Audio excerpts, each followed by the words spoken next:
Start. Okay, welcome back to FR classes after a long time. చాలా చండాలంగా వస్తుంది నా ఫేస్, బట్ ఇగ్నోర్ చేయండి ఈ రోజుకి. Okay, so India's 34 interim financial reporting చాలా ఈజీ. ఇంటరిమ్ ఫినాన్షియల్ రిపోర్టింగ్ అంటే అసలు ఇంటరిమ్ రిపోర్టింగ్ అంటే ఏంటి చెప్పండి. రిపోర్టింగ్ అంటే జనరల్ గా మనం చదువుకుంది ఒక యాన్యువల్ జనరల్ మీటింగ్ టైంలో తయారు చేసేటప్పుడు రిపోర్ట్ చేస్తాం కదా అనుకుంటాం. కానీ ఇంటరిమ్ ఫినాన్షియల్ జనరల్ మీటింగ్ అంటే ఇంటరిమ్ డివిడెండ్ అంటే ఏంటి, రెండు యాన్యువల్ జనరల్ మీటింగ్స్ మధ్యలో జరిగేది. ఇది అలా కాదు, రెండు యాన్యువల్ జనరల్ మీటింగ్స్ మధ్యలో జరిగేది కాదు. ఇది ఏంటంటే జనరల్ గా ఇంటర్మ్ ఫైనాన్షియల్ రిపోర్ట్ మంత్ కి ఒకసారి రిపోర్ట్ చేయడము, క్వార్టర్ కి ఒకసారి రిపోర్ట్ చేయడం మన ఇష్టం. ఇలా ఇలా ఫిక్స్డ్ గా ఉండాలని ఏం లేదు. ఎలా అయినా మనకు నచ్చినట్టుగా మనం రిపోర్ట్ చేసుకుంది. సింపుల్ గా చెప్పాలంటే మధ్య మధ్యలో ఒకసారి ఎలా ఉందో ఒకసారి చూద్దామని. ఇప్పుడు అన్నం ఉడికిందో లేదో మధ్య మధ్యలో చూడడం బెటర్ కదా అన్నట్టు ఆ కాన్సెప్ట్ వచ్చింది. ఓకేనా కదా చెప్పండి. సో ఇంటర్మ్ జనరల్ గా ఫైనాన్షియల్ రిపోర్టింగ్ రెండు రకాలు. ఒకటి యాన్యువల్ ఫైనాన్షియల్ రిపోర్టింగ్, ఇంకోటి ఇంటర్మ్ ఫైనాన్షియల్ రిపోర్ట్. యాన్యువల్ అంటే మీకు తెలుసు, 1 ఇయర్ మొత్తానికి ఒకేసారి ఫైనాన్షియల్ స్టేట్మెంట్స్ తయారు చేస్తారు. ఇంటర్మ్ అంటే లెస్ దాన్ 1 ఇయర్ ఏదైనా ఇంటర్మ్ రిపోర్టింగ్. అది ఇలాగే ఉండాలని ఎక్కడ చెప్పట్లేదు, చూసారా. 3 months ఉంటది అని అనుకోకండి. జనరల్ ప్రిఫర్ చేసేది ఏంటి, అందరూ జనరల్ గా క్వార్టర్లీ ప్రిఫర్ చేస్తారు, లేదంటే హాఫ్ ఇయర్లీ ప్రిఫర్ చేస్తారు. ఓకేనా, ఎందుకంటే మరీ మంత్లీ అయినా కదా సరే తలన పేపరం ఎక్కువైపోతుంది, అంతేనా. సో అది లాస్ట్. సో అసలు ఏంటి ఇంటర్మ్ ఫైనాన్షియల్ రిపోర్ట్స్ గురించి. Companies can prepare interim financial statements for the interim period as follows. ఎలా తయారు చేయొచ్చు అంటే ఇంటర్మ్ ఫైనాన్షియల్ పీరియడ్ కి as a complete set of financial statements తయారు చేయొచ్చు. అంటే సింపుల్ గా చెప్పాలంటే అన్ని డీటెయిల్డ్ గా ఎలా అయితే షెడ్యూల్ 3 అన్ని వేస్తామో, అన్ని నోట్స్ టు అకౌంట్స్ అలాగే యాజ్ టీజ్ గా తయారు చేయొచ్చు ఇంటర్మ్ రిపోర్ట్స్ కూడా. మీకు అంత ఓపిక ఉంటే చేసుకోండి. లేదు అంటే కండెన్స్డ్ ఫైనాన్షియల్ స్టేట్మెంట్స్ కూడా తయారు చేయొచ్చు. అంటే అన్ని హెడ్డింగ్లు ఉండవు, అలా అంచనాకి ఇంచుమించు ఎంత ప్రాఫిట్ ఉంది అని తెలుసుకోవడానికి. అర్థమైందా. సో రెండిట్లో ఏది చేసినా తప్పేం కాదు. ఓకేనా, ఎలా అయినా చేయొచ్చు. Okay, clear. Interim financial statements are required to be presented for the following periods for comparative purposes. అదేంటో చూడండి ఒకసారి. అదేమంటున్నాడంటే if for example interim reporting period 1/7/2001 నుంచి 30/9/2001 వరకు అనుకోండి. మనం ఈ పీరియడ్ సెలెక్ట్ చేసాం. ఎందుకు సెలెక్ట్ చేసాం మనం ఈ పీరియడ్ తాలూకా రిపోర్టింగ్ ఎలా, అంటే ఈ పీరియడ్ తాలూకా ప్రాఫిట్ అండ్ లాస్ ఎలా ఉంది, ఈ పీరియడ్ తాలూకా బ్యాలెన్స్ షీట్ పొజిషన్ ఏంటి అన్ని చూద్దామని ఈ పీరియడ్ నేను సెలెక్ట్ చేశాను. మీరు అప్పుడు ఈ పీరియడ్ కి ఏమేమి తయారు చేయాలో చూద్దామా. ఈ పీరియడ్ మొత్తానికి బ్యాలెన్స్ షీట్ తయారు చేయాలి. బ్యాలెన్స్ షీట్ ఆబ్వియస్లీ ఎప్పుడు తయారు చేస్తారు చెప్పండి, యాజ్ ఆన్ అంటాం. బ్యాలెన్స్ షీట్ అంటే ఏంటి, పొజిషన్ తెలియజేస్తుంది ఆ రోజుకి. ఏ రోజుకి, మన ఎగ్జాంపుల్ ఏ రోజుకి, 30th September 2000 so and so. అంతేనా కదా చెప్పండి. మరి ఆబ్వియస్లీ మీకు గుర్తుంటే మనం జనరల్ గా ఈ రోజుల్లో ఫైనాన్షియల్ స్టేట్మెంట్స్ కి ఖచ్చితంగా కంపారిటివ్ ఇన్ఫర్మేషన్ ఇవ్వాలా. కంపారిటివ్ ఇన్ఫర్మేషన్ అంటే ఏంటో చెప్తారా. ప్రీవియస్ ఇయర్ అని అనక్కర్లేదు, ప్రీవియస్ పీరియడ్ తాలూకా ఇన్ఫర్మేషన్ ఏంటో చెప్పాలి. ఎందుకు సార్ అంత అవసరమా అంటే అవసరము. ఎందుకంటే అప్పుడే మనం ఓకే ఆ రోజుకి ఎంత ఉంది, ఈ రోజుకి ఎంత ఉంది, ఆ పీరియడ్ లో ఎంత సంపాదించారు, ఈ పీరియడ్ లో ఎంత సంపాదించారు, ఇలాంటి తెలుసుకోవాలంటే మనం కంపేర్ చేయడానికి ఏదో ఒకటి ఉండాలా లేదా చెప్పండి. మరి దీనికి కంపారిజన్ కి ఏది వాడాలి అంటే ఆడేం చెప్తున్నాడు జాగ్రత్తగా వినండి. Balance sheet as at the end of the previous financial year వాడాలంట. మనం మామూలుగా ఏమనుకుంటాం, ప్రీవియస్ క్వార్టర్ వాడాలేమో అనుకుంటాం. అంతేనా కదా చెప్పండి. అంతేనా కదా, కానీ కాదు, previous financial year balance sheet వాడాలి. అంటే మీరు 30th September కేసినా, 31st December కేసినా, 31st March కేసినా, 31st March కి ఎలాగో ఇంకా కంప్లీట్ ఫైనాన్షియల్ స్టేట్మెంట్స్ తయారు చేస్తాం, లేదా 30th June కేసినా అన్నింటికీ ప్రీవియస్ ఫైనాన్షియల్ పీరియడ్ ఏంటి, 31st March కాబట్టి ఆ ముందు ఫైనాన్షియల్ ఇయర్ తాలూకా ఎండింగ్ లోనే ఫైనాన్షియల్ స్టేట్మెంట్స్ తీసుకోవాలి. ఓకేనా కదా. బ్యాలెన్స్ షీట్ అంటే పొజిషన్ కదా. ఇది 3 months ఉందని 3 months చూడడం. బ్యాలెన్స్ షీట్ అంటేనే ఏంటి, 3 months ఉండదు. బ్యాలెన్స్ షీట్ అంటే యాజ్ ఆన్ దట్ డేట్ ఎంత పొజిషన్ ఉంది అని చెప్తారు. అంతేనా కదా చెప్పండి. సో ఆ లాజిక్ ప్రకారం 30th September దానికి ప్రీవియస్ గా మనం ఏది చెక్ చేస్తాం, 31st March ఎండింగ్ రోజు ఉన్న పొజిషన్ ఏంటో చెక్ చేసుకుంటాం. దాన్ని కంపారిటివ్ ఇన్ఫర్మేషన్ కింద వాడుకుంటాం. మరి P&L ఏంటి వాడాలి సార్ అంటే జాగ్రత్త చూడండి. కరెంట్ ఇంటరిమ్ పీరియడ్ ఏంటి చెప్పండి. మనం ఎగ్జాంపుల్ ఏంటి, 1/7 నుంచి 30th September అయినా కాదా చెప్పండి. అంతేనా కదా. ఇప్పుడు జాగ్రత్త చూడండి, దానికి ఏమేమి తయారు చేయాలో చూడండి. Comparative P&L for current year to date తయారు చేయాలంట. అంటే ఈ ఇయర్ యాజ్ ఆన్ డేట్ వరకు ఎంత సంపాదించో తయారు చేయాలంట. ఈ ఇయర్ యాజ్ ఆన్ డేట్ వరకు అంటే 1/4 నుంచి 30th September వరకు తయారు చేయాలి. మరి బ్యాలెన్స్ షీట్ ఎందుకు అలా చేయలేదు. బ్యాలెన్స్ షీట్ అంటేనే ఆ రోజుకి పొజిషన్ కదా. 30th September రోజుకి కదా ఇది పొజిషన్. అంటే అది ఆల్రెడీ 6 months ని పొజిషన్ ని తీసుకునే కదా అది వస్తుంది. అంతే కదరా, 6 months కలిపిన పొజిషనే ఆ 6 months ఎండింగ్ లో ఉన్న పొజిషన్. అంతేనా. మరి P&L 3 months కేసినప్పుడు 6 months P&L చూడాలి లేదా చెప్పండి. అందుకనే 6 months P&L కూడా తయారు చేయాలి. మరి ఆబ్వియస్లీ 6 months పీరియడ్ తయారు చేసిన తర్వాత comparative P&L for comparable period కూడా తయారు చేయాలంట. అంటే ఏంటి సార్ అంటే, ఈ ఇయర్ మీకు మీ ఫైనాన్షియల్ స్టేట్మెంట్స్ ఎప్పటి నుంచి ఎప్పటి వరకు తయారు చేస్తున్నారు? జూలై నుంచి సెప్టెంబర్ వరకేనా? దీనికి కంపారిటివ్ పీరియడ్ ఏంటి? Last year July to September అయినా కదా చెప్పండి. అంతేనా? ఎప్పుడైనా బ్యాలెన్స్ షీట్ ని అలా పోల్చకూడదు, P&L అలా పోల్చాలి. ఎందుకు చెప్పండి? P&L అంటే ఆ పర్టికులర్ మంత్ లో లాస్ట్ టైం ఎంత సంపాదించాం, ఈసారి ఎంత సంపాదించాం తెలుసుకోవడం అవసరం. బ్యాలెన్స్ షీట్ అలా కాదు. Balance sheet last year ending ఎంత ఉంది బ్యాలెన్స్, ఈ రోజుకి ఎంత. సో మీరు P&L కూడా లాస్ట్ ఇయర్ సేమ్ 1/7 నుంచి 30th సెప్టెంబర్ వరకు తయారు చేయాలి. లాస్ట్ ఇయర్ కూడా కరెంట్ ఇయర్ టు డేట్ ఉంటుంది చూసారా, అంటే 1/4 నుంచి 30th సెప్టెంబర్ లాస్ట్ ఇయర్ కూడా అలాగే తయారు చేయాలి.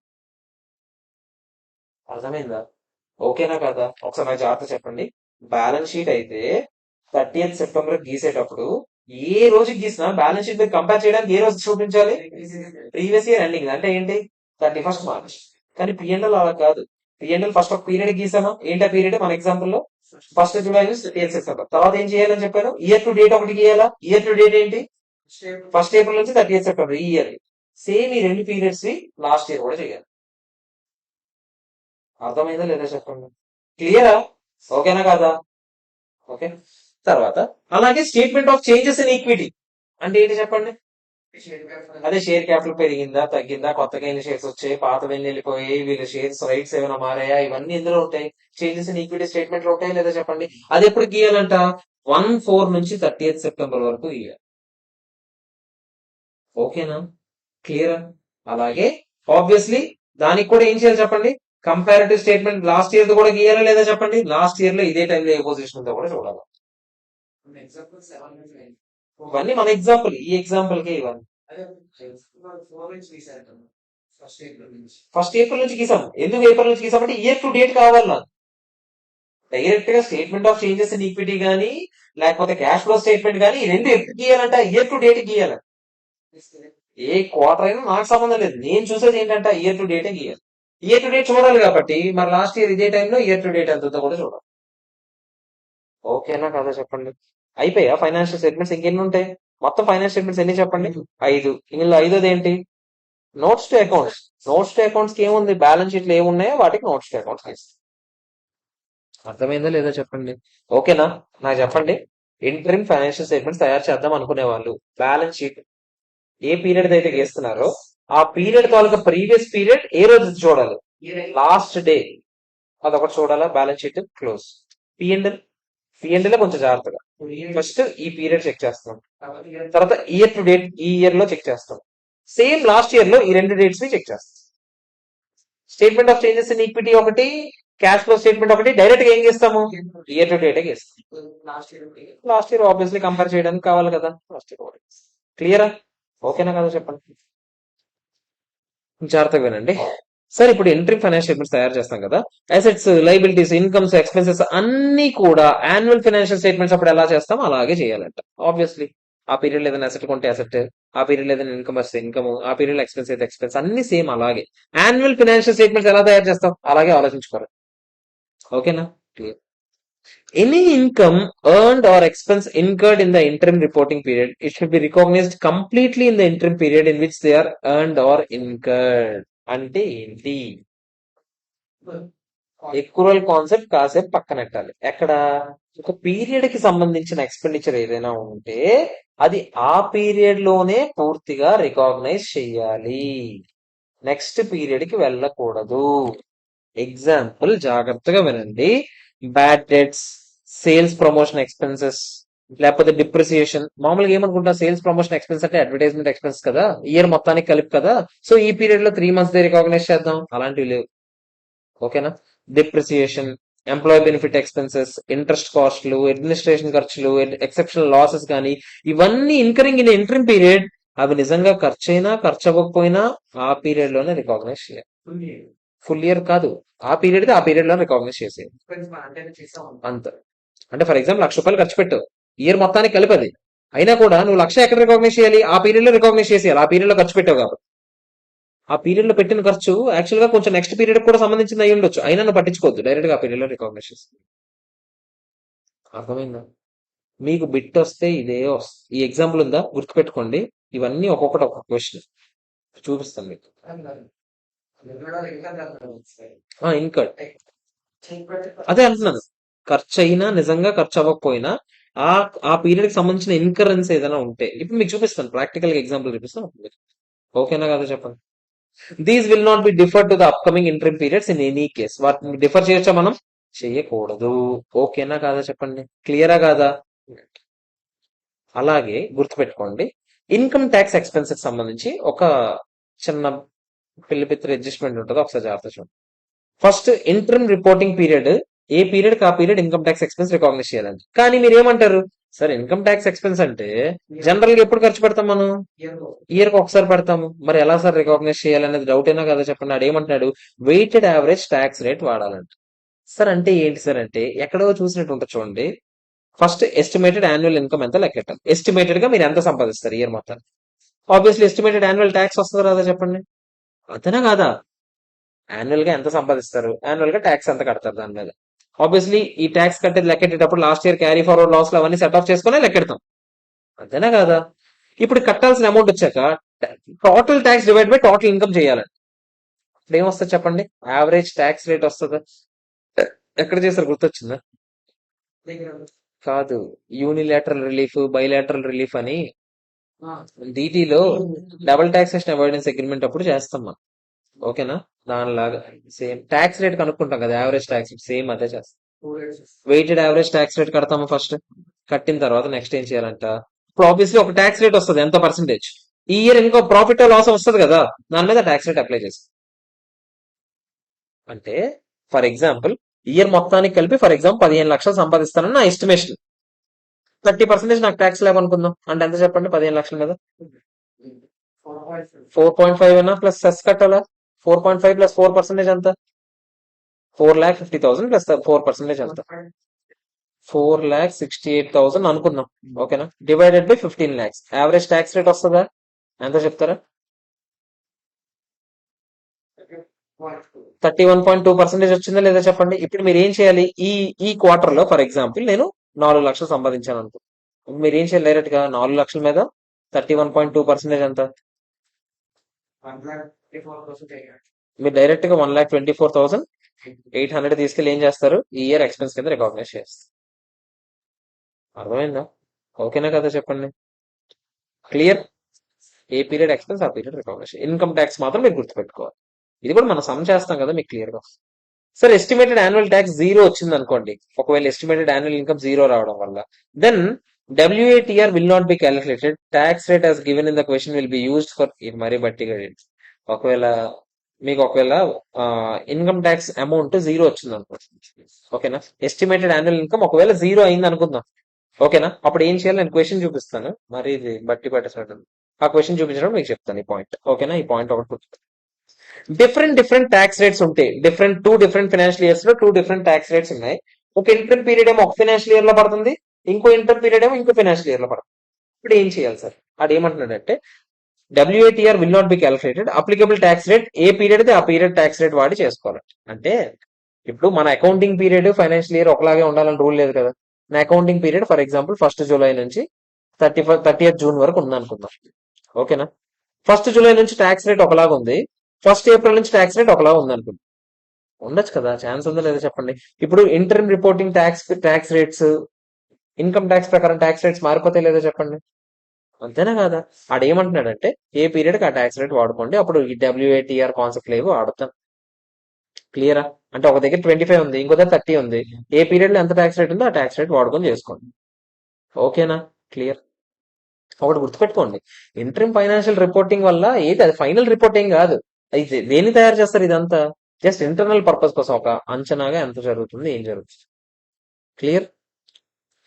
If income under different heads are given in the question, ఒకవేళ నార్మల్ ఇన్కమ్, క్యాపిటల్ గెయిన్స్ ఇస్తే అంట which are tax different tax rates, అప్పుడు 2 డిఫరెంట్ ట్యాక్స్ రేట్స్ వాడాలి అని చెప్పి క్వశ్చన్ అలాగే ఇచ్చాడు రా. ఇవన్నీ క్వశ్చన్స్ రా. నార్మల్ ఇన్కమ్ ట్యాక్స్ ఇచ్చాడు, క్యాపిటల్ గెయిన్స్ ట్యాక్స్ ఇచ్చాడు, రెండు వేరు రేట్లు ఇచ్చినప్పుడు రెండు వేరుగా అప్లై చేస్తారు, అంతేనా కదా. అలాగే ఒకసారి జాగ్రత్తగా చూడండి, లాస్ట్ అండ్ ఫైనల్ పాయింట్ అయిపోయింది chapter. Allocation of fixed over heads to production units in each interim period. ఒకసారి జాగ్రత్త చూడండి. ఇది సేమ్ ఇన్వెంటరీస్ ఇండేస్ 2 చెప్పినప్పుడు నేను చెప్పాను.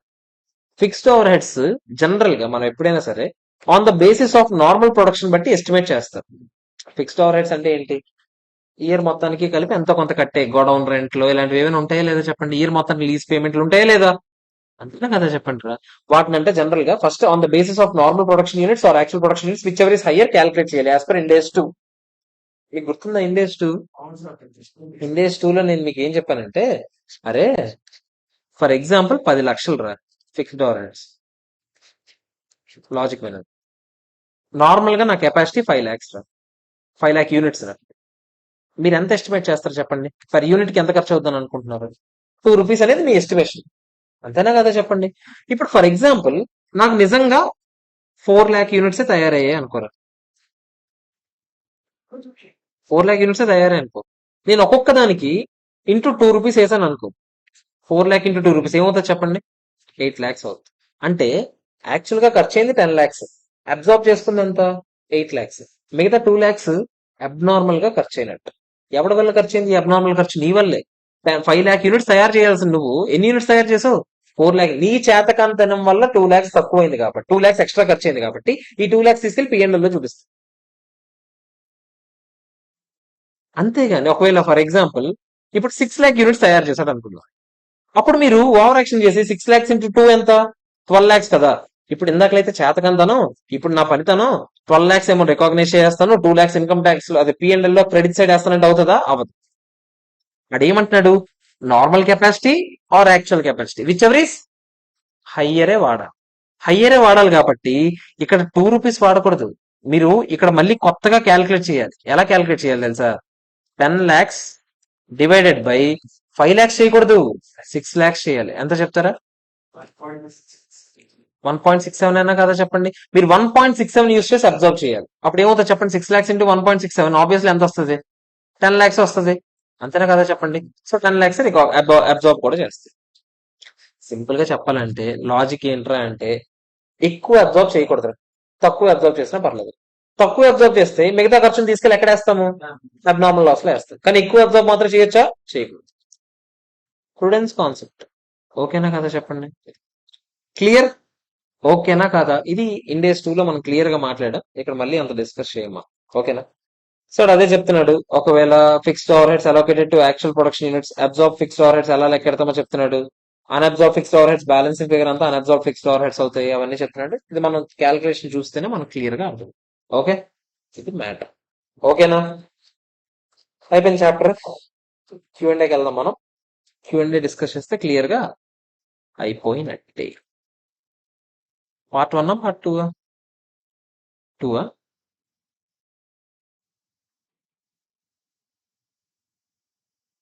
చాలా ఈజీ స్టాండర్డ్ రా. ఎన్ని క్వశ్చన్స్ ఉన్నాయి?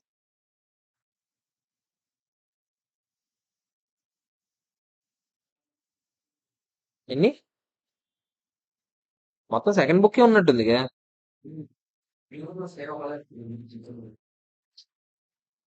లేకపోతే లీజెస్ చేసేద్దామా? ఏం చేద్దాం? లీజెస్ చేద్దాం, రెవెన్యూ రికగ్నిషన్ చేద్దాం. థియరీ అయితే రెవెన్యూ రికగ్నిషన్ రా, ప్రాక్టికల్ కావాలంటే లీజెస్ రా, మీ ఇష్టం. లేదంటే ఒక 2-3 చిన్న స్టాండర్డ్లు అయ్యాక వెళ్దామా? అప్పుడు 21st వరకు చిన్న స్టాండర్డ్ చేద్దాం. అదే మండే నుంచి పెద్ద స్టాండర్డ్ స్టార్ట్ చేస్తున్నాం. ఫ్లో ఉంటుంది. ఇది నాకు చెప్పండి. ఈరోజు ఫ్రైడే కదా, సాటర్డే సండే ఉంటాయి క్లాసెస్. 13 చేసేద్దాం ఫాస్ట్. 732 page number.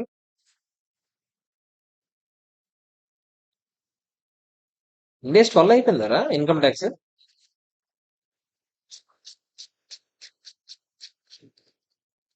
చూద్దామా? ఇంటర్మ్ రిపోర్టింగ్ ఫస్ట్ క్వశ్చన్ చూద్దాం. చూడండి ఒకసారి జాగ్రత్తగా చూడండి. 13 క్వశ్చన్స్ మొత్తం కలిపి లెక్కెట్టావా? ఒకసారి చూడండి. First question, company has reported 60,000 pre tax profit first quarter లో రిపోర్ట్ చేశారు. ఓకే, బానే ఉంది. Expects a loss of 15,000 each in subsequent quarters. అంటే second quarter loss, third quarter loss, fourth quarter loss. 3 లాసులు కలిపి ఎంత అవుద్ది? 15 అంటే ఎంత? 45,000. 60,000 లో 45,000 తీసేయండి, ఎంత మిగిలితే చెప్పండి? 15,000 అయినా టోటల్ ఎక్స్పెక్టెడ్ ప్రాఫిట్. 15,000 మీద ట్యాక్స్ రేట్ ఎంత అంట? 20%. ఆగండి, ట్యాక్స్ రేట్ స్లాబ్ రేట్స్ ఇచ్చాడు. జనరల్ గా ఇలాంటి చందాలు ఉండకూడదు. స్లాబ్ రేట్స్ ఇచ్చాడు కొంచెం, ఏదో కొంచెం కష్టపడడానికి. 20% ఫస్ట్ 20,000 మీద అంట, మిగతా వాటి మీద 40% అంట. ఓకేనా? మనది ఏంటి? హ్యాపీ. మనకు మొత్తం కలిపి ఎంత వస్తుంది? 15,000 అయినా కదా చెప్పండి. 15,000 కాబట్టి ఫస్ట్ మనం మొత్తం ఫస్ట్ స్లాబ్ లోకి వెళ్ళిపోతామా? ఎంత? 20% అయినా ఎంత చెప్పండి? 3,000. మర్చిపోకుండా హెచ్ఈసి లేసికండి. ఓకేనా? ఆడిస్తేనే హెచ్ఈసి వేయండి. మీరు ఏదో తెలివితేటలు ప్రదర్శించి హెచ్ఈసి క్యాలిక్యులేట్ చేసి అవన్నీ వద్దు. ఓకేనా? ఆడిస్తే చేయండి, లేకపోతే లేదు. అకౌంట్స్ కి మీరు ఓవర్ యాక్షన్ చేయకండి. ఓకేనా కాదా? ఎంత వచ్చింది? 3,000 ఏనా? నెక్స్ట్ మీకు ఏం కట్టమన్నాను? WATR, weighted average tax rate. మొత్తం కలిపి మీరు కట్టే ట్యాక్స్ ఏమో 3,000, మొత్తం కలిపి మీకు వచ్చే ఇన్కమ్ ఏమో 15,000. ఆబ్వియస్లీ అది కూడా ఎంత వస్తుంది? 20% అయినా. అందులోంచే కదా లెక్కెట్టాము. అంతేనా కదా? 60,000 ఫస్ట్ క్వార్టర్ ప్రాఫిట్ వచ్చింది. 60 ప్రాఫిట్, లాస్ 15 నెట్ గా ఎంత మిగిలింది? 15,000 కదా. ఇయర్ మొత్తానికి ఎక్స్పెక్ట్ చేయాలి కదా. ఇయర్ మొత్తానికి కలిపి ఎక్స్పెక్ట్ చేసి నేను ఎంత లెక్కెట్టాను? Tax rate 20%. మీకు ఏం చెప్పాను నేను అప్పుడు? ట్యాక్స్ రేట్ కనుక్కున్న తర్వాత ఈ పీరియడ్, పర్టికులర్ పీరియడ్ లో ఎంత సంపాదించారు? ఈ పీరియడ్ లో చూసి చెప్పండి. ఈ పీరియడ్ మీ ప్రాఫిట్ ఎంత? ఈ పీరియడ్ ఫస్ట్ క్వార్టర్ ఇది 60,000 ప్రాఫిట్ అయినా 60 మీద మీరు ఎంత అప్లై చేయాలి? 20% అయినా అంటే ఎంత అవుతుంది? 12,000 ట్యాక్స్ అయినా కదా చెప్పండి.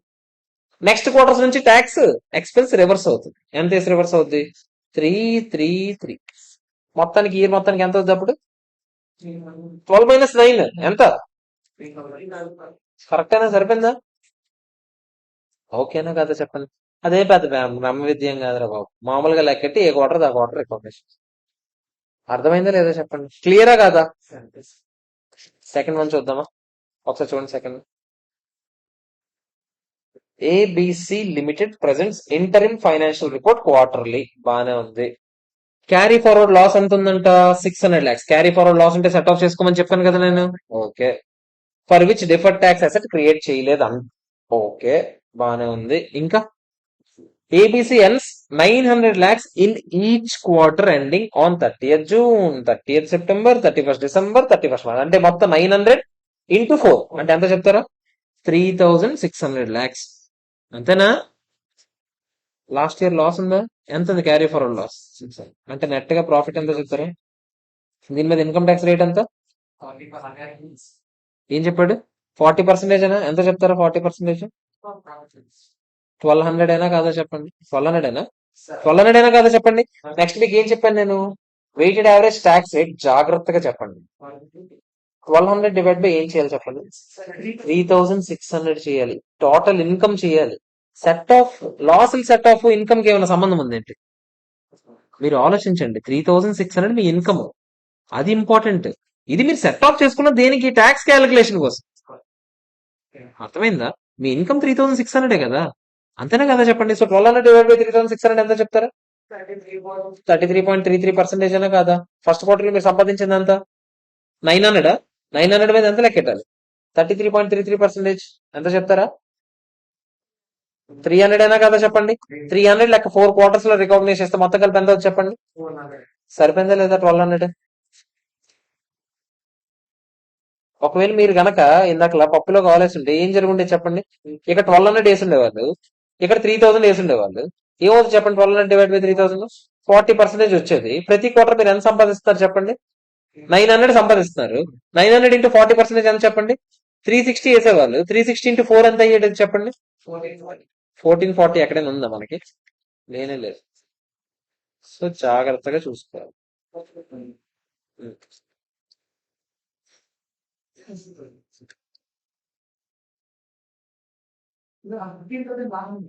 ఉమ్. ఫస్ట్ క్వార్టర్ లో కూడా లాస్ వస్తాయా?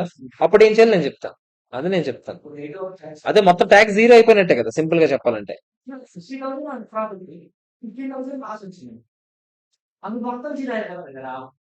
ఏం మాట్లాడుతున్నారా? ఆ, ఆ. ఎందులో? డివైడెడ్ బై లో చేయలేదు. అది సెట్ ఆఫ్, అది లాస్ట్ ఇయర్ క్యారీ ఫార్వర్డ్ లాసులు రా. ఇవి అవి కాదు, ఇవి ఆ క్వార్టర్ లో వచ్చే లాసులు. రెండిటికి తేడా ఉంది. సెట్ ఆఫ్ సెట్ ఆఫ్ చేసేది ఎప్పుడుది, లాస్ట్ ఇయర్ నుంచి క్యారీ ఫార్వర్డ్ అవుతూ వస్తున్న లాసులు. అది కాదు ఇక్కడ మ్యాటర్. ఇక్కడ మ్యాటర్ దేని గురించి నేను చెప్తుంది, ఇక్కడేమో క్యారీ ఫార్వర్డ్ కాన్సెప్ట్. ఇందాక క్వశ్చన్ లో మనం ఏం మాట్లాడాం, ఆ క్వార్టర్ లో వచ్చిన లాస్ గురించి మాట్లాడాం. ఇక్కడ ఉమ్, అంటే ఎంత, ఒక అవును 415 అయితే సీరియల్ అవుతుంది. 60 ఉంది, ఫస్ట్ క్వార్టర్ 60,000 ప్రాఫిట్ ఉంది. ఇంకెన్ని క్వార్టర్లు ఉంటాయి అప్పుడు, 3 ఉన్నాయి.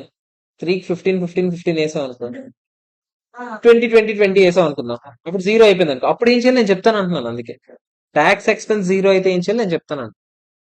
ఓకేనా కదా చెప్పండి, క్లియర్. నెక్స్ట్ చూద్దామా, థర్డ్ క్వశ్చన్ చూడండి. Innovative corporation is dealing in seasonal products. Sales pattern ఇచ్చాడు. ఫస్ట్ క్వార్టర్ లో సేల్స్ ఎంత అవుతాయంట, 10 అవుతాయంట. సెకండ్ క్వార్టర్ 10 అవుతాయి, థర్డ్ క్వార్టర్ 60 అవుతాయి, ఫోర్త్ క్వార్టర్ 20 అవుతాయి. మొత్తం 100 రూపీస్ సేల్ అయితే ఏ క్వార్టర్ లో ఎంత అవుతాయి చెప్తున్నాడు వాడు. ఓకే, సేల్స్ మొత్తం 70 కోట్లు అంటే ఆబ్వియస్లీ క్లియర్ గా మనం quarter wise divide చేసుకోగలమా.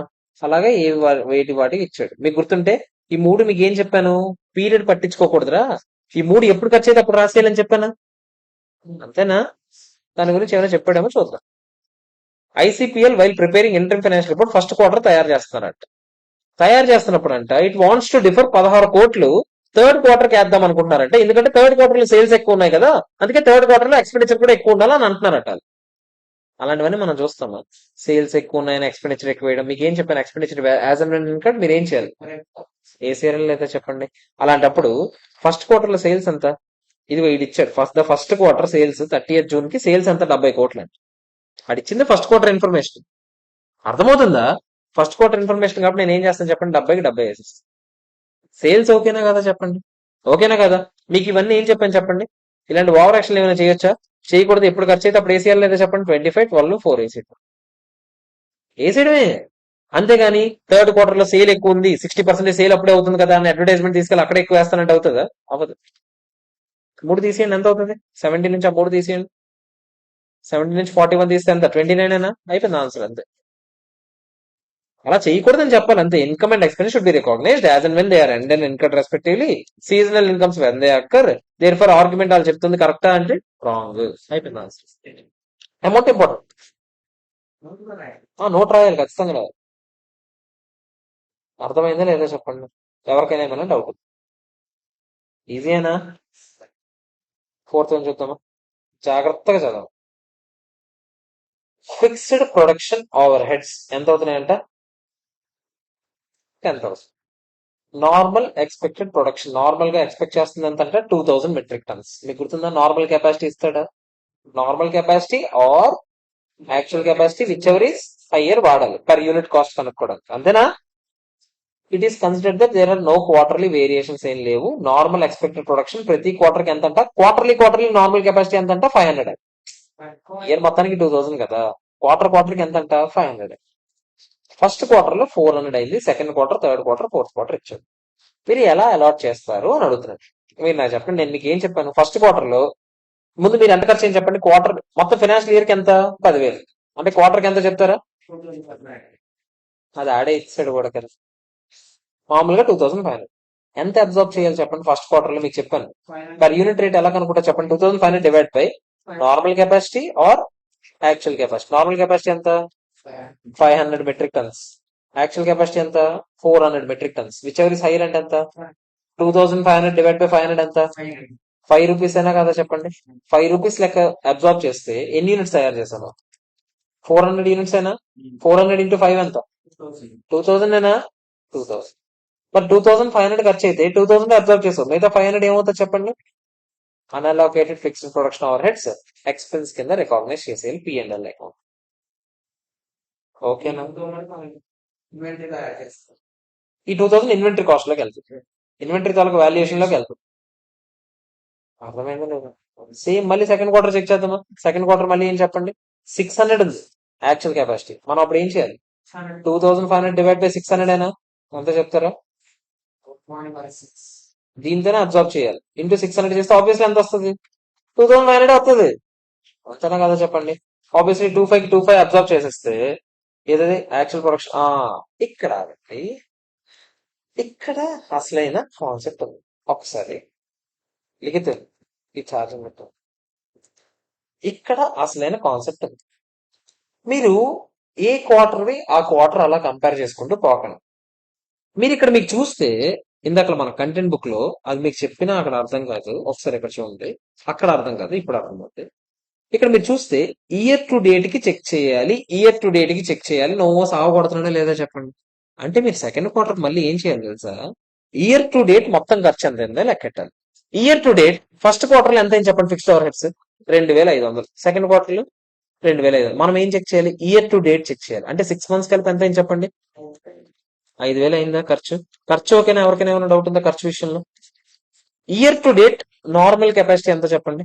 Year to date normal capacity 500 అయితే 500 ప్లస్ 500 ఎంత? 1000 అయినా? అంతేనా కదా చెప్పండి? 1000 units. Year to date actual capacity ఎంత చెప్తారు? ఎంత చెప్పండి? 400 600. అది కూడా ఎంత వస్తుంది చెప్పండి? 1000 అయినా కదా చెప్పండి. సో పర్ యూనిట్ కి ఎంత అబ్జర్వ్ చేస్తారు చెప్పండి? 5000 డివైడ్ బై 1000 అంటే ఎంత చెప్పండి? 5 రూపీస్ అయినా? అంతేనా కాదా చెప్పండి? 5 రూపీస్ లో నాకు జాగ్రత్త చెప్పండి. ఆల్రెడీ ఫస్ట్ క్వార్టర్ లో ఎంత అబ్జర్వ్ చేస్తారు? ఫస్ట్ క్వార్టర్ లో 2000 అబ్జర్వ్ చేశారు. అంతేనా కదా చెప్పండి? గుర్తుందా? 500 తీసుకెళ్ళి ఎక్కడ వేసాం? ఫస్ట్ క్వార్టర్ లో పిఎన్ఎల్ లో వేసాం. గుర్తుందా లేదా చెప్పండి? సెకండ్ క్వార్టర్ లో ఎంత అబ్జర్వ్ చేస్తారు చెప్పండి? యాజ్ ఆన్ డేట్ కి మీకు ఏం చెప్పాను? యాజ్ ఆన్ డేట్ కి 5000 అబ్జర్వ్ చేస్తుండాలా లేదా చెప్పండి? మరి 5000 అబ్జర్వ్ చేయాలంటే అసలు ఇయర్ టు డేట్ అనే కాన్సెప్ట్ కాకుండా మీరు అసలు లెక్కడమే ఇదే ఫస్ట్ టైం అయి ఉంటే మీరు ఏం చేస్తుండేవాళ్ళు చెప్పండి? మొత్తం 5000 అబ్జర్వ్ చేస్తుండేవాళ్ళు. సో ఇప్పుడు మీరు ఏం చేస్తారు? 2000 అబ్జర్వ్ చేస్తారు. ఈ క్వార్టర్ లో మీరు పెట్టిన ఖర్చే అంత 2500. అది ఎలాగో అబ్జర్వ్ చేస్తారు. ఇంకో 500 లాస్ట్ టైం పిఎన్ఎల్ డెబిట్ చేశాం కదా, అది ఇప్పుడు రివర్స్ చేసేయాలి. మళ్ళీ చెప్తాను జాగ్రత్తగా వినండి. అబ్జర్వ్ చేయడం అంటే ఇన్వెంటరీ కాస్ట్ లోకి వెళ్తుంది. ఇన్వెంటరీ కాస్ట్ వాల్యుయేషన్ లోకి అది వెళ్తుంది. ఫర్ ఎగ్జాంపుల్ క్లోజింగ్ స్టాక్ ఉందనుకో, క్లోజింగ్ స్టాక్ వాల్యూలోకి అది కూడా వెళ్తుంది. అర్థమైందా? ఒకసారి జాగ్రత్తగా వినండి. నేను ఏమంటున్నానంటే, అరే ఇయర్ టు డేట్ ఎంత ఉండాలో చెక్ చేయండి రా అన్నాడు. ఇయర్ టు డేట్ అన్ని రాసుకున్నాను. ఇయర్ టు డేట్ ఏమేమి చెక్ చేశాను చెప్పండి? యాక్చువల్ ఖర్చు 5000. అంతేనా? Actual capacity 1000, normal capacity 1000. అంతేనా? రెండు ఒకటే కాబట్టి మొత్తం 5000కి 5000 అబ్జర్వ్ చేస్తుండాలి. అంతేనా కదా చెప్పండి? కానీ ఫస్ట్ క్వార్టర్ లో ఎంత అబ్జర్వ్ చేశాను? 2000 అబ్జర్వ్ చేశాను. సెకండ్ క్వార్టర్ లో మన దగ్గర ఖర్చు అయింది 2500. ఆ 2500కి 2500 అబ్జర్వ్ చేస్తాను. మరి ఇంకో 500 ఎక్స్ట్రాగా అబ్జర్వ్ చేయాలా లేదా చెప్పండి? ఏం చేయాలి ఇప్పుడు? ఈ 500 లాస్ట్ టైం వేసిన పిఎన్ఎల్ అమౌంట్ ని రివర్స్. ఓకేనా కదా చెప్పండి? అంటే లాస్ట్ టైం వేసిన పిఎన్ఎల్ లో 500 అమౌంట్ ఏదైతే వేసామో అది ఇప్పుడు రివర్స్ అవుతుంది. ఒకసారి ఆగండి. థర్డ్ క్వార్టర్ ఫోర్త్ క్వార్టర్ కూడా చూసాక మీ డౌట్లు మీరు అడగండి. ఇప్పుడు మళ్ళీ థర్డ్ క్వార్టర్ కూడా మళ్ళీ నేను ఏం చెప్పాను? ఇయర్ టు డేట్ చెక్ చేయమన్నాను. Year to date third quarter సరికి ఎంత ఖర్చు అయింది చెప్పండి? 7500 అయినా? ఖర్చు ఖర్చు ఖర్చు అంతేనా? Year to date normal capacity ఎంత చెప్పండి? 1500 అంటే పర్ యూనిట్ 1500 అయింది. ఆగండి. Year to date actual capacity ఎంత చెప్తారా? 4 అది 1500 ఇది ఈజీగా వస్తుంది. 1500 కాబట్టి 7500 డివైడ్ బై 1500 ఎంత? 5 రూపాయలు వస్తుంది. ఆల్రెడీ 5000 రికాగ్నైజ్ చేస్తాం ఇందాకలే. ఇంకో 2500 హ్యాపీగా చేసుకుంటాం, ప్రశాంతంగా అయిపోతుంది. అంతేనా కదా చెప్పండి? లాస్ట్ క్వార్టర్కి వెళ్తామా? లాస్ట్ క్వార్టర్కి వెళ్ళాక ఇంకా ఏమేమి ఉన్నాయి చెప్పండి? లాస్ట్ క్వార్టర్ లో అన్అలోకేటెడ్ ఫిక్స్డ్ ఓవర్ హెడ్స్ ఇంకెంత ఉన్నాయి? మొత్తం కలిపి ఎంత ఖర్చు చెప్పండి? మొత్తం కలిపి 1900 యూనిట్లు తయారు చేస్తారు. అంతేనా? మొత్తం కలిపి నార్మల్ కెపాసిటీ ఎంత? 2000 యూనిట్లు. ఆబ్వియస్లీ మీరు 2000తో అబ్జర్వ్ చేయాలంటే 10,000 డివైడెడ్ బై 2000 ఎంత చెప్తారా? 5 రూపీస్ అయినా? 5 రూపీస్ ఇంటూ 1900 అబ్జర్వ్ చేసి ఉండాలి ఇప్పటికి. అంతేనా? 5 ఇంటూ 1900 ఎంత? 9500 ఆల్రెడీ ఎంత అబ్జర్వ్ చేశారు చెప్పండి? ఇప్పుడు ఎంత అబ్జర్వ్ చేస్తారు? 2000 అబ్జర్వ్ చేస్తారు. ఇంకో 500 మిగిలిపోద్దా? పిఎన్ఎల్ కేసేస్తారు. అయిపోతుంది, క్లోజ్.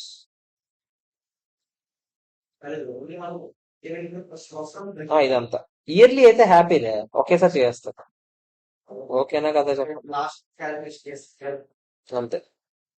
ఒకసారి జాగ్రత్తగా చూడండి. మీ డౌట్స్ అడగండి ఫస్ట్. నేను కొంచెం వెయిట్ చేస్తాను ఈ క్వశ్చన్ దగ్గర, పర్లేదు. సో మీ డౌట్స్ ఏంటో మీరు అడగండి.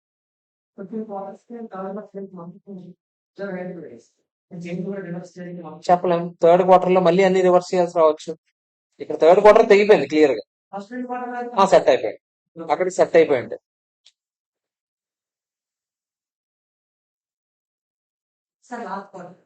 లాస్ట్ క్వార్టర్ ఏం లేదు, మొత్తం కలిపి ఎంత అయింది? 1800. మొత్తం కలిపి నార్మల్ కెపాసిటీ ఎంత? అప్పుడు విచ్ ఎవర్ ఇస్ హైయర్ ఏం తీసుకుంటాం? 2000. అంటే పర్ యూనిట్ కి 5. మొత్తం యాక్చువల్ గా తయారు చేసింది 1900 యూనిట్లు. 1900 ఇంటూ 5 అబ్జర్వ్ చేసి ఉంటారు. అంటే ఎంత అబ్జర్వ్ చేయాలి? 9500 లో ఆల్రెడీ ఎంత అబ్జర్వ్ చేసావు? ఇంకో 2000 తీసుకెళ్ళి ఇప్పుడు అబ్జర్వ్ చేస్తావు. కాకపోతే ఇంకో 500 కూడా ఖర్చు పెట్టావు కదా, మరి 500 పరిస్థితి ఏంటి? పిఎండ్. ఓకేనా కాదా చెప్పు. 2100 ఉంటే అప్పుడు మొత్తం క్యాలిక్యులేషన్ మారిపోతుంది. ఇప్పుడు ఏం చేయాలి తెలుసా? ఒకవేళ 2100 ఉంది అనుకో, చెప్పినట్టు ఇక్కడ 600 వేద్దాం. ఇప్పుడు ఏమవుతుంది తెలుసా? టోటల్ ఖర్చు ఎంత? 10,000 ఆగండి, డివైడెడ్ బై నార్మల్ కెపాసిటీ ఎంత? 2000. కానీ యాక్చువల్ కెపాసిటీ ఎంత? మీకు ఏం చెప్పాను? 2100 అబ్జర్వ్ చేయమన్నాను. అంటే ఎంత చెప్పండి? 4. ఆల్రెడీ 4.76 ఇంటూ 2100 యూనిట్లు చేయాలి. అంతేనా కదా చెప్పండి? ఆల్రెడీ చేస్తే ఎంత వస్తుంది? 10,000 వస్తుంది మొత్తానికి. అంతేనా కదా చెప్పండి? ఆల్రెడీ 10,000 ఎంత అబ్జర్వ్ చేశారు? ఇంకో మిగతా 2,500 ఇప్పుడు వేసేస్తారు. హ్యాపీ. ఇప్పుడు వేసేస్తారు, ఇప్పుడు అబ్జర్వ్ చేస్తారు.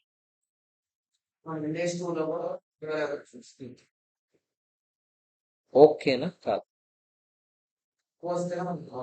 ఎక్కువ వస్తే ప్రాబ్లమే లేదు, కరెక్ట్ గా అబ్జార్ప్షన్ జరుగుతుంది ఎక్కువ వస్తే, ఎందుకంటే ఆ ఫిగరే వాడతాం కదా. తక్కువ వస్తేనే బాగా. ఓకేనా కాదా చెప్పు. క్లియరా? మ్యాటర్. ఇలాంటి క్వశ్చన్ ఇంకోటి ఉండుంటే బాగుండు. ఏది? ఆ, ఇప్పుడు మన ఇదంతా ఇంటర్మ్ రిపోర్టింగ్ కోసం మాత్రం ఇదంతా. ఇయర్లీ అయితే నువ్వేదో ఆలోచించుకోవడానికి. అసలు ఇదేం మనం ఎక్కడ ఈ రిపోర్ట్స్ తయారు చేసుకుందో మన అండర్స్టాండింగ్ పర్పస్ మాత్రం. కాస్టింగ్ లో నీకు అది వేరమ్మా, అది కంప్లీట్ వేరు. అక్కడ ఓపెనింగ్ క్లోజింగ్ అన్ని మార్చుకుంటూ రావాలి, అది నీకు మొత్తం వేరా లెక్క వేరు. ఓకే క్లియరా? ఇది మీకు చెప్పాను కదరా, అన్ని కలిపి ఒక క్వశ్చన్ లో మీకు ఒక లైన్ లో ఇచ్చాడు ఎగ్జాంపుల్స్ కింద. ఏంటో చూడండి అవి. నెట్ ప్రాఫిట్ ఎంత వచ్చిందంట? 20 lakhs వచ్చిందంట. కొన్ని అడ్జస్ట్మెంట్స్ చేశాడంట. ఏం చేశాడంట? బ్యాడ్ డెట్స్ అంట 1,00,000 అయిందంట, 50% నెక్స్ట్ క్వార్టర్ లో వేద్దామని ఉంచాడంట. అలా అయ్యొచ్చా? ఇప్పుడే కదా వేసేయాలి. అంటే ఆడు ఎంత వేసి ఉంటాడు ఆల్రెడీ చెప్పండి? ఆడు 50,000 వేసి ఉంటాడు. మీరేం చేస్తారు చెప్పండి? ఇంకో 50,000 వేసేయాలి. అంతేనా? Next, additional depreciation 4,50,000 resulting from change in method of depreciation. Okay, additional depreciation వేసాడంటే 4,50,000. అసలు డిప్రిసియేషన్ మెథడ్ మారితే చేంజ్ ఇన్ అకౌంటింగ్ పాలసీ ఎస్టిమేటా? ఎస్టిమేట్. అంతేనా కదా చెప్పండి? మీకు గుర్తుందా?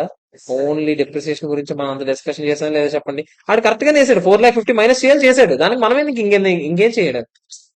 ఇప్పుడు మెథడ్ ఆఫ్ డిప్రిసియేషన్ మారినప్పుడు ఆబ్వియస్లీ ఏదైనా ఎఫెక్ట్ వస్తే వెంటనే మనం ప్రాస్పెక్టివ్ ఎఫెక్టే కదా ఇస్తాం. ఎస్టిమేట్ కాబట్టి ప్రాస్పెక్టివ్ ఎఫెక్ట్ ఇస్తాం. అదే పాలసీ అయి ఉంటే రెట్రోస్పెక్టివ్ ఎఫెక్ట్ ఇస్తాం. సో ఆడు కరెక్ట్ గానే చేసాడు, మనం ఇందులో చేయడానికి ఏం లేదు. ఆడు వేయలేదు అని అంటే మనం ఇంకా వేయడానికి, ఆడు వేసాడు, మనం ఏం చేయడానికి లేదు. మూడో చూద్దాం. ఎక్సెప్షనల్ లాస్ వచ్చిందంట థర్డ్ క్వార్టర్ లో, 50% డిఫర్ చేశాడు. అలాంటివి ఏం లేవు, మొత్తం తీసేయడం లేదా చెప్పండి? 40,000 తీసి. క్లియరా? Last and final, 5 lakhs administration expenses అయ్యాయంట, అందులో ఫోర్త్ క్వార్టర్ లో ఎక్కువ సేల్స్ ఉన్నాయంట. ఇవన్నీ మనం చూస్తామా? అలాంటివి ఏమైనా చూడొచ్చా? చూడకూడదు. సో 5 lakhs అది వేయలేదు కాబట్టి నేను ఏం చేస్తాను చెప్పండి? ఇప్పుడు వేసేస్తాను, అయిపోయి క్లోజ్, అయిపోయింది ఆన్సర్ అంతే. కాకపోతే ప్రతిదానికి ఇదిగో ఇది రాయ. ఇందులో చూసారా? అడిషనల్ డిప్రిసియేషన్ సేమ్ క్వార్టర్ వేయడం కరెక్టే. అంటే కరెక్టే కాబట్టి ఇంకేమైనా మనం చేయాలా? చేయక్కర్లేదు. 4 marks క్లియర్. ఎక్కడ? ఈ టెన్షన్ లో ఇక్కడ 1 lakh ఈ అమౌంట్ లే పెంట చేసే ఛాన్స్. అక్కడ హాఫ్ అమౌంట్ ఉంది అనే ముక్క మీరు కొంచెం చూసుకోవాలి అంతే. ఆడుంచాడు, మనం మిగతావే చేయాలి. అది మ్యాటర్. క్లియరా కదా చెప్పండి? ఓకేనా కదరా? నెక్స్ట్, ఇది చిన్నపిల్ల క్వశ్చన్, ఇది మీరు చేసుకోవచ్చు.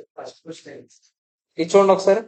క్యాపిటల్ గెయిన్స్ అదే మీరు చెప్పాను కదా, అన్ని క్వశ్చన్లు తీసుకెళ్లి నోట్స్ లో పెడతారు.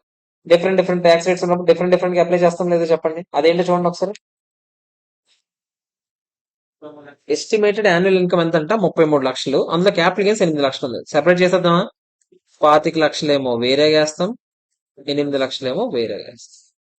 ట్యాక్స్ ఏమో క్యాపిటల్ గెయిన్స్ బట్టి 12% అంట. దీని బట్టి 12 ఎంత చెప్తారా?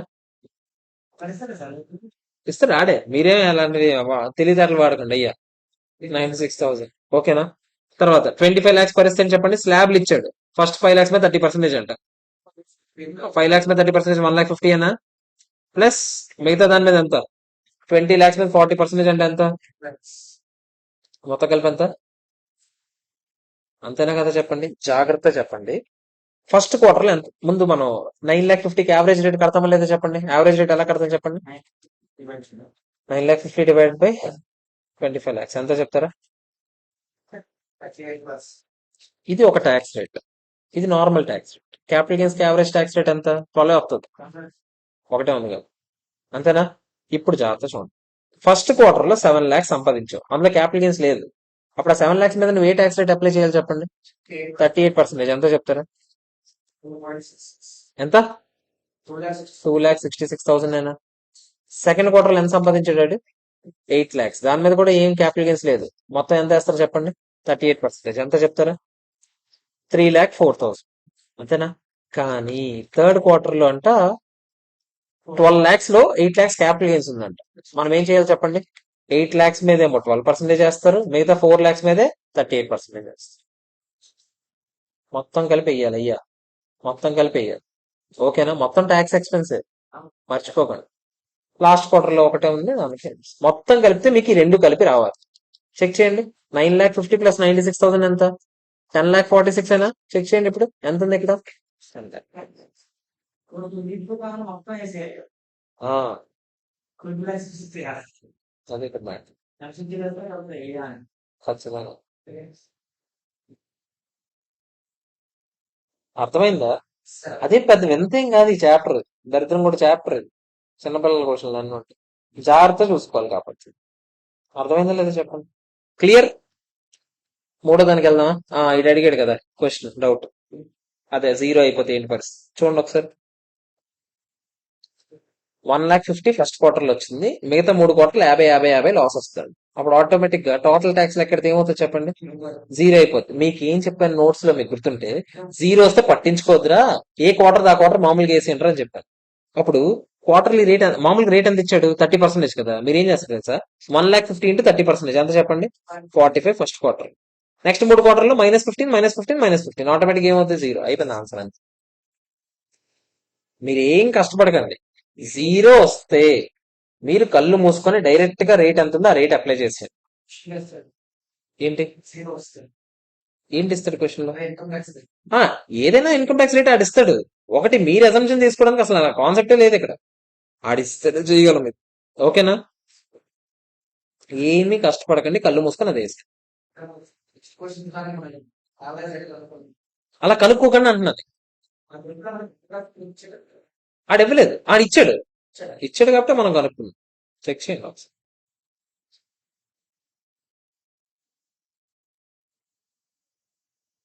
ఫస్ట్ క్వశ్చన్ ఓకేనా కదా చెప్పండి. అర్థమైందా? ఏం కష్టపడక్కర్లేదురా, ఇంకా హ్యాపీగా. ఓకేనా? క్లియర్? ఫోర్త్ అని చూద్దామా. Due to decline in market price incurred and inventory loss వచ్చిందంట. Market price is expected to return to previous levels by the end of the year.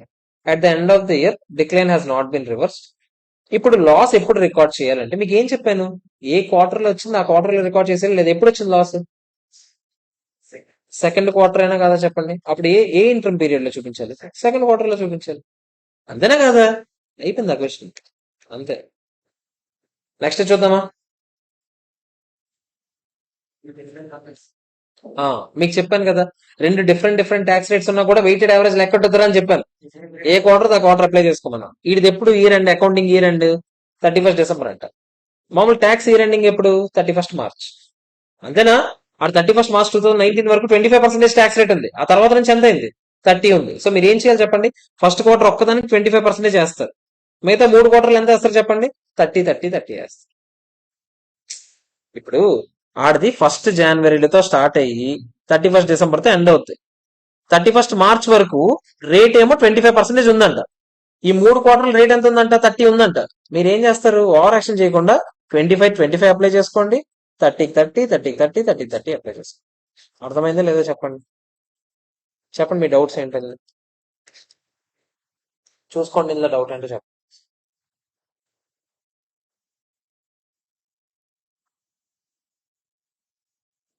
అర్థమైందా లేదా?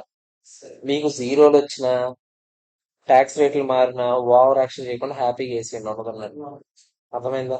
క్లియరా? ఏది? ముందు పీరియడ్ 25 వేసి ఉంటాం. అది లాస్ట్ ఇయర్. మనకి అడిగింది ఏంటి?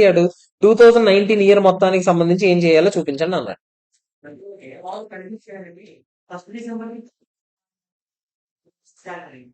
అంత మరీ దారుణంగా ఇచ్చినప్పుడు జాగ్రత్త చూసుకోవాలి. అంత దారుణంగా ఇస్తే ఒకవేళ నువ్వు చూసుకోవడం. ఈ ఇయర్ నీకు ఏం కావాలి? అది ఏం అడుగుతున్నాడు క్వశ్చన్ లో, అది ఇంపార్టెంట్. నీకు అడుగుతుంది ఏంటి? 2019 మొత్తానికి చూపించండి అని అడిగాడు. 2019 లో 31 మార్చ్ వరకు ఒక రేట్ ఉంది, ఏప్రిల్ తర్వాత ఒక రేట్ ఉంది. అందుకే 2 వేరు వేరు కేసు.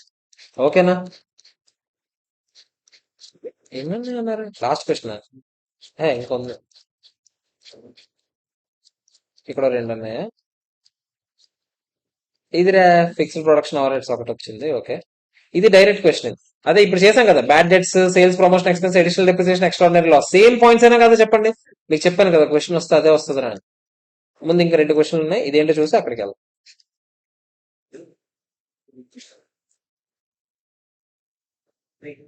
ఫస్ట్ క్వశ్చన్ చదవండి ఒకసారి.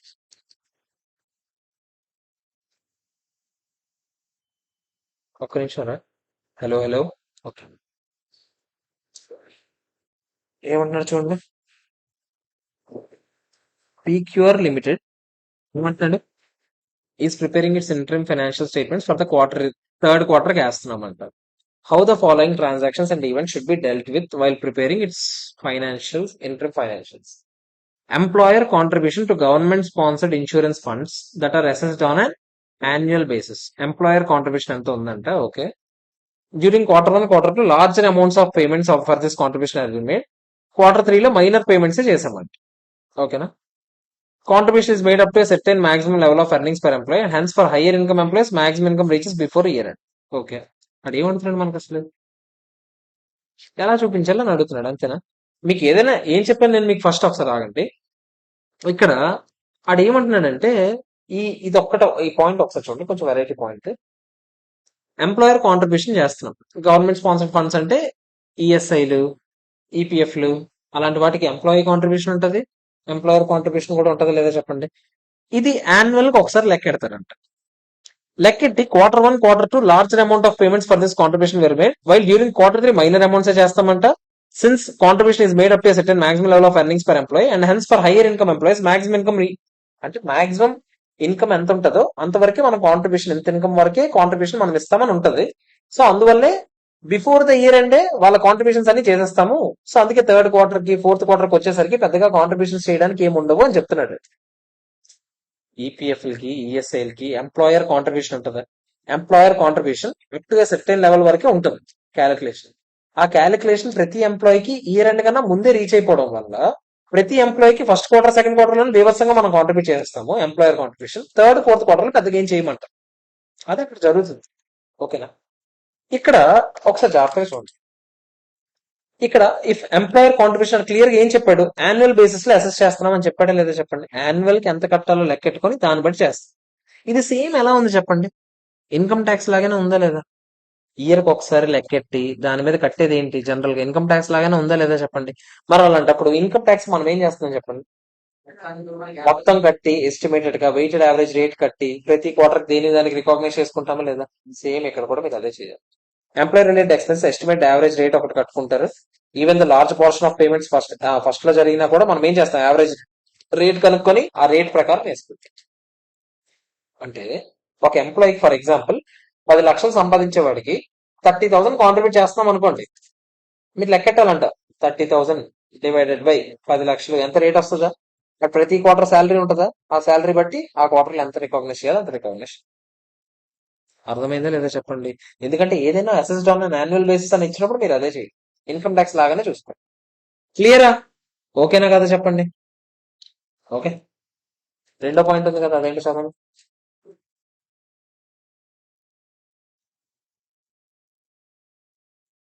మేజర్ రిపేర్స్ రినోవేషన్ చేద్దాం అనుకుంటున్నాం ఆఫీస్ బిల్డింగ్ కి. దీనికోసం కొటేషన్స్ తీసుకుంటున్నాం అంట. వెండార్ ఎత్తుకున్నామంట. ఖర్చులు కూడా అయ్యే ఛాన్సెస్ ఉన్నాయంట. ఓకేనా? మీకు ఖర్చు అయ్యే ఛాన్సెస్ ఉన్నాయని చెప్పాడా, ఖర్చు అయిపోయిందని చెప్పాడా? It has also tentatively identified vendor and expected cost that will be incurred for this work అని అన్నాడు. ఖర్చు అయిందా? మీకు ఏం చెప్పాను ఎలాంటి ఖర్చులన్నీ అయినప్పుడు వెంటనే రికగ్నైజ్ చేసేమని చెప్పాను. అవుతుంది అని అన్నప్పుడే వెంటనే మీరు ప్రొవిజన్ పెట్టుకోవడం లాంటివి ఏమైనా ఉన్నాయి? లేవు కదా. అలాంటి మీరు ఏం చేయాలి? లీగల్ గా కన్స్ట్రక్టివ్ ఆబ్లిగేషన్ లేదు, అంతేనా? సో మీరు ఇంటెన్షన్ ఉన్నంత మాత్రం రికగ్నైజ్ చేస్తామా? చేయం. కాబట్టి ఏమైనా చూపించాల్సిన అవసరం ఉందా? అదే కాంట్రాక్ట్ ఎంటర్ అయిపోయి ఉంటే మేబీ అప్పుడు రికగ్నైజ్ చేసుకోవాల్సిన అవసరం వచ్చి ఉండేది ఏమో, depending on the contract terms. Okay, clear. Last and final ఏంటో చూడండి. కంపెనీకి ఒక ప్రాక్టీస్ ఉందంట. ప్రతి ఇయర్ బోనస్ డిక్లేర్ చేస్తుందంట. ఎంతంటే ఎంప్లాయీస్ కి 10% బోనస్ ఇస్తుందండి. It has a history. దానికి అలాంటి హిస్టరీ కూడా ఉందండి. మీకు ఆబ్లిగేషన్ రెండు రకాలు అని చెప్పాం. ఒకటి లీగల్ ఆబ్లిగేషన్, ఇంకోటి ఏంటి కన్స్ట్రక్టివ్ ఆబ్లిగేషన్. ఏంటి సార్ తేడా అంటే, లీగల్ ఆబ్లిగేషన్ అంటే నిజంగా లీగల్ గా మీరు పేమెంట్ చేయాలి అనే వాటిని లీగల్ ఆబ్లిగేషన్ అండి. కన్స్ట్రక్టివ్ ఆబ్లిగేషన్ అంటే మన ఆనవాయితీ, ప్రతి సంవత్సరం మనం ఇలాగే చేస్తున్నాం. అలాంటప్పుడు ఈ సంవత్సరం చేయకపోతే చంపేస్తారు కదా. అంతేనా కదా చెప్పండి. మనకు ఆ హిస్టరీ ఉంది, మన తాత ముత్తాతల కాలం నుంచి అలాగే జరుగుతుంది మరి. అంతేనా? సో అలాంటి వాటిని ఏమంటాం మనం? కన్స్ట్రక్టివ్ ఆబ్లిగేషన్స్ అంటాం. ఓకేనా? ఇక్కడ జనరల్ గా బోనస్ అనేది లీగల్ ఆబ్లిగేషన్ అవ్వచ్చు, కన్స్ట్రక్టివ్ ఆబ్లిగేషన్. బోనస్ గురించి మరి మాట్లాడుకున్నారు అనుకోండి, క్లియర్ గా అగ్రిమెంట్ ఉందనుకోండి, ప్రతి ఇయర్ ఎంప్లాయీ బోనస్ ఇవ్వాలని, అది లీగల్ ఆబ్లిగేషన్ అవుతుంది. ఏమి ఇవ్వలేదు, రాసుకోలేదు, కానీ మనకి హిస్టరీ ఉంది, అమెజాన్ వాళ్ళ ఎంప్లాయీస్ ని బాగా చూసుకుంటుందని హిస్టరీ ఉంది, దాని ప్రకారం మనం ఎప్పుడు ఇస్తూ ఉంటాము, దాన్ని ఏమంటాం మనం? కన్స్ట్రక్టివ్ ఆబ్లిగేషన్ అంటాం. అంతేనా? according of which it has no alternative but to pay the bonus, and accordingly it needs to be accrued in the financial statements. So bonus liability on the same basis as they are accrued in the financial statements. In the instant case, bonus of 10% to date may be accrued. అంటే అదేమంటాడు, profits మీద 10% bonus ఇస్తామని చెప్పాడు కదా. As on date ఎంత profits వచ్చాయో దాని మీద 10% provision create చేసి వదిలేయండి అంటాడు. చేయొచ్చు. మీకు లీగల్ గా ఆబ్లిగేషన్ ఉంటే చేయొచ్చు అని ఇందాక కూడా చెప్తున్నాను కదా. ఇందాక మీకు ఏమన్నాను, మీకు ఇంటెన్షన్ ఉంటే సరిపోద్దా, లేదురా కాంట్రాక్ట్ ఉంటే క్లియర్ గా టర్మ్స్ ఉంటే అప్పుడు రాసుకుంటారా అని అంటున్నాను కదా. మీకు క్లియర్ గా ఖర్చు పెట్టాల్సిన ఆబ్లిగేషన్ ఉంటే అప్పుడు ప్రొవిజన్ పెట్టుకోండి. As on date A quarter వరకు అయితే రిపోర్ట్ చేస్తున్నావు, ఆ క్వార్టర్ వరకు ఎంత ఆపరేటింగ్ ప్రాఫిట్స్ వచ్చాయో ఆ ఆపరేటింగ్ ప్రాఫిట్స్ మీద పలానా పర్సెంటేజ్ తీసుకెళ్లి రికగ్నైజ్ చేయాలి. ఎక్కడ వేస్తారు? ఇయర్ మొత్తానికి నీకు తెలుసండి ప్రాఫిట్స్. ఇయర్ మొత్తానికి ఇయర్లీ కాదు, ఇది ఇంటర్మ్ రిపోర్ట్స్ ఇవన్నీ. అంటే క్వార్టర్లీ తయారు చేసేటప్పటికి ఆపరేటింగ్ ప్రాఫిట్స్ మీద 10% ఇస్తావు. ఈ క్వార్టర్ ప్రాఫిట్స్ అంతా నీకు తెలుసు కదా, దాని మీద 10% ప్రొవిజన్ పెట్టి అయిపోయింది కదా. ఇయర్ మొత్తానికి ఇప్పుడు ఎందుకు ప్రొవిజన్? అంతేనే కదా చెప్పండి. అవన్నీ తీసేస్తావు. అవన్నీ ఎందుకు తీస్తున్నాము? అవన్నీ ఏ పీరియడ్ లో ఖర్చు అయితే ఆ పీరియడ్ లో ఖర్చు కాబట్టి తీసేస్తుంది. ఇదేంటి ఖర్చు కాదు, బట్ ఆబ్లిగేషన్ ఉంది, అందుకే ప్రొవిజన్ పెట్టుకోమని. రెండింటికి తేడా అర్థమైందా? అవి నిజంగా పెట్టిన ఖర్చులు. ఆ ప్రతి క్వార్టర్ పెట్టుకోవడం, ఏ క్వార్టర్ ఆ క్వార్టర్ పెట్టుకుంటారు ప్రొవిజన్. ఎందుకంటే మనకు ఆ హిస్టరీ ఉంది, లీగల్ గా కన్స్ట్రక్టివ్ గా ఆబ్లిగేషన్ ఉండిపోయిందా లేదా చెప్పండి, అందుకనే చేస్తాం. క్లియరా కాదా? ఈ 3కి 3 పాయింట్లు కొత్త పాయింట్లే. సో ఇది స్టార్ మార్క్ పెట్టుకోవాలి ఈ క్వశ్చన్. ఎప్పుడు ఇవ్వలేదు కానీ స్టార్ మార్క్ పెట్టుకోవాలి క్వశ్చన్. ఓకే, అయిపోయింది chapter. Last and final question చూడండి. మా క్వశ్చన్ రే ఒకసారి చూడండి. 90,000 units of a product per annum and expected ఎంతంట, ఫిక్స్డ్ ప్రొడక్షన్ ఓవర్ హెడ్స్ ఎంత, 18 lakhs అని ఇచ్చారు. నార్మల్ కెపాసిటీ 90,000 పర్ యానం అంటే క్వార్టర్కి ఎంత చెప్తారా? 22,500 అంతేనా? నార్మల్ గా ఈ యూనిఫామ్ అని చెప్పాడు, యాక్చువల్ ప్రొడక్షన్ ఇచ్చాడు 87, దాని డీటెయిల్స్ ఇచ్చాడు ప్రతి క్వార్టర్. ఫస్ట్ మనం ఏం చేద్దాం, ఒక్కొక్క క్వార్టర్ చూద్దామా. ఫస్ట్ క్వార్టర్ ఏంటి పరిస్థితి చెప్పండి? 20,000 units or 22,500 units. Same question. 20 or 22,500 whichever is higher అంటే ఎంత? 18 lakhs ఇయర్ మొత్తానికి. అప్పుడు మరి క్వార్టర్ కి ఎంత చెప్తారా? 4,50,000 అనా? 4,50,000 డివైడ్ బై 22,500 అయినా ఎంత చెప్తారా? ఎంత? 20 రూపీస్ పర్ యూనిట్. అంతేనా కదా చెప్పండి. ఎన్ని యూనిట్స్ తయారు చేశారు మీరు? 20,000 యూనిట్స్ అంటే 20,000 into 20 ఎంత? 4 lakhs ఏనా, మిగతా 50,000 తీసుకెళ్ళి ఏం చేస్తారు? అండర్ రికవరీ P&L లో వేసేస్తారు. ఓకేనా? నెక్స్ట్ క్వార్టర్కి వెళ్దామా మళ్ళీ? నెక్స్ట్ క్వార్టర్ ఏంటో చూద్దాం. ఇయర్ టు డేట్ కి వెళ్ళాలి కదా. Year to date normal capacity ఎంత చెప్తారా? 22,500 ఇంటూ 2 అంటే ఎంత? పైన న్యూమినేటర్ లో 9 lakhs ఏనా? ఆగండి, డినామినేటర్ 45 కాదు, or whichever is higher కదా. 20 + 24 ఎంత? 44. అప్పుడు ఆబ్వియస్లీ ఏం తీసుకుంటాను మళ్ళీ? 45 తీసుకుంటే మళ్ళీ ఎంత వస్తుంది చెప్పండి? మళ్ళీ 20 రూపీస్ వస్తుంది.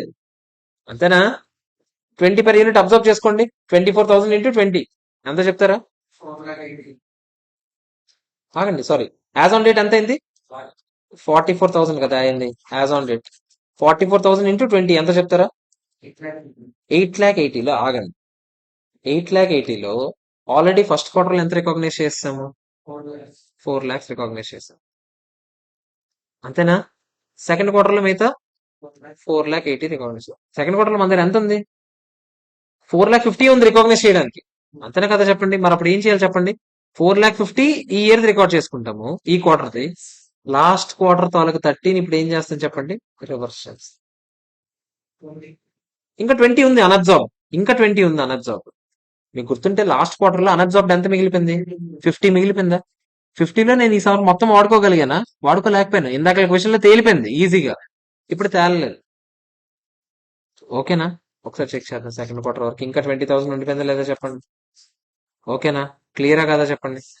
జాగ్రత్తగా వేసేయచ్చు. మీకు లాజిక్ ఏంటో తెలియాలి కదా. 8,80,000 మీరు డైరెక్ట్ గా కావాలంటే ఏం చేయొచ్చు? 8,80,000 యాజ్ ఆన్ డేట్ రికార్డ్ చేయాలి. యాజ్ ఆన్ డేట్ మీరు ఎంత ఖర్చు అయింది? 9 lakhs అయింది. 9 lakhs లో 8,80,000 చేయాలి. అప్పుడు అలాంటప్పుడు 20,000 కదా మిగిలాలి. కానీ ఆల్రెడీ ఎంత అండర్ రికవరీ అయింది? 50,000 అయింది. ఇంకో 30,000 రివర్స్ అయిపోయినట్టు అర్థం. అలా అయినా అర్థం చేసుకోండి, ఏదైనా ఒకటి. థర్డ్ క్వార్టర్ చూద్దామా? జాగ్రత్త చెప్పండి.